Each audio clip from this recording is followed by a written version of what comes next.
홋카이도에 러시아 해군이 등장했습니다. 우크라이나에 전력을 쏟고 있을 것이라 생각했던 러시아가 일본의 모습을 드러내며 일본의 간담을 서늘하게 만든 것인데요. 일본 정부는 이에 반발하며 즉각 제재에 나선 상황. 오히려 러시아는 일본의 행동을 비난하며 무력 시위를 멈출 생각이 없어 보입니다. 위기에 처한 일본과 다르게 한국은 미국, 러시아 사이에서 엄청난 이득을 보고 있는 상황. 극동아시아 지역에서 러시아가 벌이고 있는 놀라운 행동에 대해 지금부터 자세하게 설명해 드리겠습니다.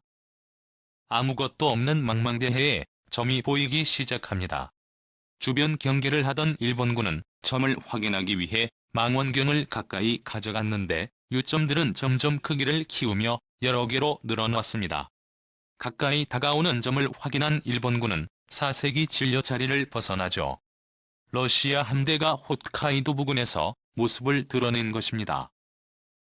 오호츠크의 남부에서 활동하는 러시아 해군 함정 24척이 갑작스럽게 모습을 드러내며 일본을 향해 다가온 것인데요. 사전에 어떠한 연락도 없었기에 러시아의 갑작스러운 행위에 당황한 일본은 즉시 일본 정부에 연락을 취했고 일본 정부는 러시아의 과감한 도발에 당황함을 감추지 못했습니다. 온 시선이 우크라이나로 쏠려있는 이때 러시아가 자국 함정을 움직여 일본 영해 근처로 다가올 것이라 상상도 못했기 때문이죠. 일본은 해상자위대 호위함과 미쓰비시 초계기를 동원해 러시아 해군에 맞섰고 해군 병력을 홋카이도 인근으로 보냈습니다. 러시아는 일본 해군이 출동하자 직접적인 대결을 피하려는 듯 전체 함대를 움직여 일본 해군을 지나쳤는데요.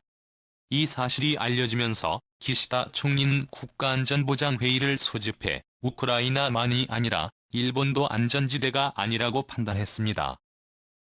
실제로 러시아가 움직인 함대는 홋카이도 주변을 맴돌며 홋카이도 주변을 공포로 몰아넣었는데요. 일본 방위성은 홋카이도에 긴급 대피령을 내려 주민들을 대피, 러시아와의 본격 대결까지 상정할 정도였습니다. 그러나 러시아 함정은 실제 공격은 하지 않고 해역을 맴돌 뿐이었죠. 이제라도 군대를 움직여 홋카이도를 자신의 손에 넣을 수 있다는 시위를 보였죠. 기시 노부오 일본 방위상은 긴급 기자회견을 개최 일본도 언제든지 우크라이나처럼 위기에 처할 수 있다고 언급했습니다. 실제로 우크라이나에 집결한 러시아 병력은 재래식 무기를 동원한 육군 병력이고 해군을 비롯한 러시아 주요 병력은 극동아시아에서 아직까지 영향력을 행사하고 있습니다. 러시아가 맘만 먹는다면 일본으로 병력을 집중할 수 있어 위험은 여전하죠. 사실 이번 해역 침범이 일본 입장에서는 한 번이 아닙니다. 과거 중국과 러시아 해군 함정이 해상연합훈련을 했을 때 일본 오스미 해협을 동시에 지나가며 무력 시위를 한 적이 있었는데요. 일본의 영역임에도 불구하고 러시아 해군은 일본을 가로질렀고 이에 일본 외무성은 강하게 주의를 러시아 외교관을 조치하는 행보를 보이며 강하게 반발했지만 러시아는 실수라는 한마디로 일본에 조용하게 만들었죠. 하지만 일본 영해에 함대까지 출격한 러시아의 만행을 더는 볼 수 없다고 판단한 일본은 러시아에 대한 제재를 결의 이례적으로 기시다 수상까지 국제공조에 협력해 러시아에 대한 강력한 제재 조치를 선언했습니다. 러시아는 이전부터 일본에 대한 강한 불만을 드러냈습니다. 쿠릴 열도로 얽혀있는 두 국가는 영토 문제에 있어 한치의 양보도 없었고 오히려 상대 국가가 영토를 양보하는 것이 어떻겠냐는 의견을 내며 신경전을 펼쳤습니다. 심지어 푸틴 대통령은 쿠릴 열도 주변에 군사기지를 설치 4단 규모의 병력을 배치해 자국 영토를 방어하겠다고 나섰죠. 대략적으로 밝혀진 병력은 최대 2만 명 규모로 알려졌습니다. 는 쿠릴 열도에 속한 바투와 섬에 해안방어용 지대함 미사일 시스템 가동에 들어가는 모습을 보였습니다. 비행장과 주거시설을 갖춘 군사도시까지 건설하겠다는 의지를 드러냈죠. 러시아의 입장에서는 강경하게 러시아가 나오면 일본이 꼬리를 내리고 협의에 나설 것이라 생각했지만 일본이 취한 태도는 미국과의 협조 강화였습니다. 관계를 더욱 돈독하게 하면서 러시아와의 거리 두기에 나선 것이죠. 최근 하와이에서 열린 3국 외교장관 회담에서 일본은 노골적으로 우크라이나 문제를 거론하며 미국의 편을 드는 자세를 취한 것입니다.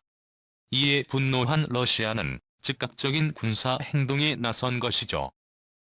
로이터 통신의 보도에 따르면 기시다 후미오 총리는 이번 러시아 침입에 대해 불쾌감을 드러내며 군사 침공을 용납할 수 없고 명백한 국제법 위반이라는 날선 비난과 함께 강력한 대응에 나서겠다는 단호한 태도를 드러냈습니다. 이제까지 쿠릴 열도 문제가 걸려있어 애매한 태도였던 일본과는 사뭇 다른 외교 방식이라는 평가가 지배적인데요.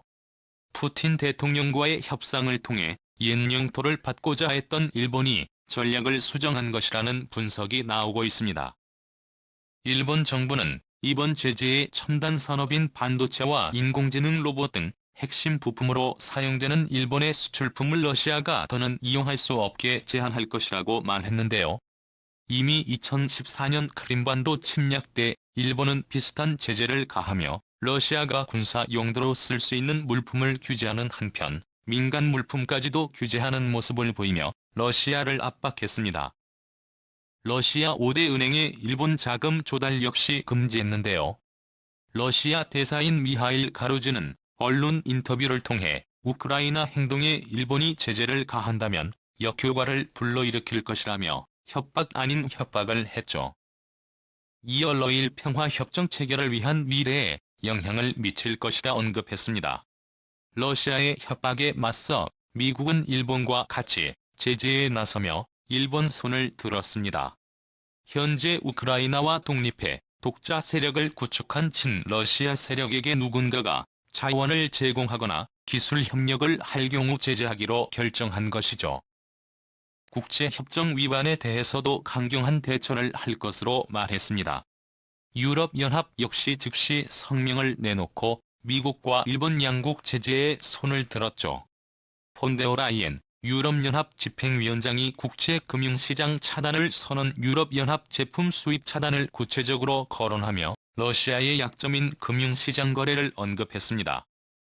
러시아 자원의 대부분은 막대한 지하자원에서 비롯됩니다. 특히 천연가스는 러시아 수출의 3분의 1을 차지할 정도로 높은 비중인데요. 유럽 역시 천연가스의 수혜자였기에 이제까지 침묵을 지켰지만 침공이 확실하고 러시아가 멈출 기미가 없자 경제 제재를 선언한 것이죠. 유럽은 게다가 아시아 국가의 책임을 강조하면서 한국에게 어느 편에 설 것인지를 확실하게 밝힐 것을 요구했죠.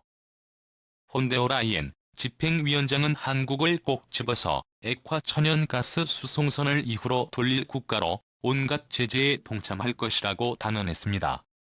그러나 한국은 중립 외교를 펼치며 미국과 러시아 사이에서 조용하게 이득을 보고 있습니다.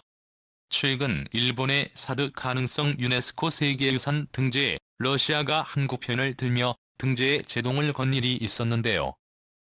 마리아 자와로바 러시아 외무부 대변인은 브리핑을 통해 일본이 2차 세계대전 저질렀던 범죄 행위를 지우려고 한다며 이번 유네스코 등재 행위는 문제적이라고 꼬집었습니다. 심지어 유네스코를 향해 논란이 되는 유산은 제외해야 한다는 언급까지 남겼죠. 이례적일 정도로 한국의 입장을 대변하는 모습을 보였습니다. 심지어 러시아 극동개발부는 한국을 콕 집어 사할린주 쿠릴 열도 개발에 적극적으로 한국 기업이 오길 바란다고 말했는데요. 파격적인 세금 감면과 특혜를 약속했습니다. 최근 코프 장관은 러시아와 한국 간 성공적인 무역 경험을 언급하며 한국에게 쿠릴 열도 특구 사업에 참여할 기회만이 아니라 에너지 자원 개발에 있어서도 기회를 주겠다는 뜻을 드러냈죠. 러시아에서 삼성전자와 LG전자는 국민기업이나 다름없을 정도로 러시아 국민들의 사랑을 독차지하고 있는데요. 미국이나 일본 제품 대신 한국 제품을 사용하던 러시아와의 외교 관계를 차를 경우 한국에게 미칠 후폭풍은 감당하기 어려울 것입니다. 실제로 러시아에서는 일본에 대한 보복에 나설 것이라 발표하며 일본 제품을 비롯해 대부분의 한 번째 첨단 장비를 러시아에서 사용하지 않도록 할 것이며 중국과 협력해 대부분의 제품을 중국제로 교체하겠다는 발언을 했죠. 일본 현지에서는 정부의 조치에 먹고 살 길이 막혔다는 반응이 나오는 상황.